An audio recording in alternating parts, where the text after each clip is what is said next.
So I got this new Aircat cutoff tool. It's a model 6505 with the 20,000 RPM. And I'm going to do a quick demo to show you how much quieter it is compared to another similar device. I don't have another cutoff tool, but I do have this die grinder. It's by Mastercraft. It has a 25,000 RPM, so a little faster, but very similar in function, aside from the fact that it doesn't have this guard on it.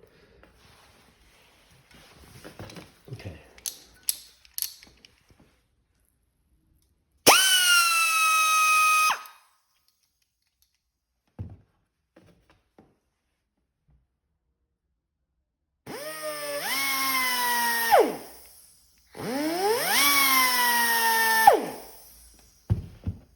So it's a lot quieter. I would say probably half the noise. It's hard to tell from the video, but it's considerably quieter, and the controls are variable. It's very easy to control the speed.